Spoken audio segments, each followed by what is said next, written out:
Hello, and welcome back to another merchandise review from White Album 2. Today we are checking out one of the telephone cards from the series, and this one is pretty rare. Not that you would know looking at the art, because we've seen this art on a number of different products, but this is Kazusa and Setsuna. It looks like they are on the cover of the game. They had this nice painted style. It's like a loose painted style. It doesn't have very thick outlines, except, on the game cover it also had Chiaki and Koharu and Mari-san, but they were cut out of this card, which is kind of funny. There's not a whole lot of telephone cards of the side heroines, and this just kind of goes to show they literally cut everybody else to just have Setsuna and Kazusa.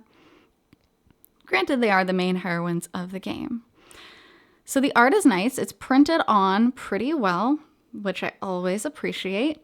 Now the bottom right-hand corner, this one gets a little bit small, a little bit blurry, but it does say White Album 2, Closing Chapter.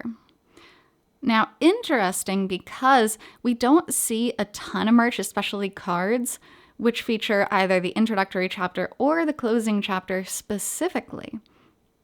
But as this features art from the cover of Closing Chapter, it was also released around the same time. So pretty neat and pretty rare. If you are looking for the more rare telephone cards, I recommend looking for some that either say Introductory Chapter or Closing Chapter. Because after that, they're just kind of more generic and they were released by the bundle. The bottom right-hand corner, we do also see Not For Sale, very, very tiny letters. And that's because the resale of telephone cards as being used for telephones is illegal in Japan.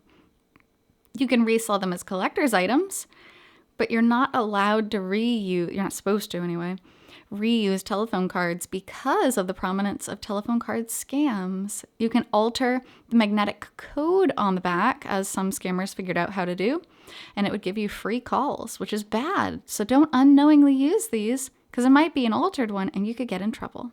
And nobody wants that. So here's what the back of a telephone card looks like if you've never seen one. We do still have payphones in Japan. They're pretty common as of 2022, although everyone has a cell phone lately, so nobody really uses them anymore. On the top here, it has a series of numbers. You would insert this card into a telephone card machine, and it would kind of stamp how many calls you have remaining there.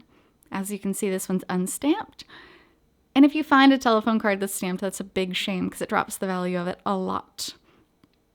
So this would entitle us to 50 domestic calls within Japan, which is pretty amazing. That's pretty good, And that is our closing chapter telephone card featuring our two heroines. So, thanks so much for joining me on this merchandise review from White Album 2, and I'll be back with more merch reviews in the future. So until then, hope you take care. See you!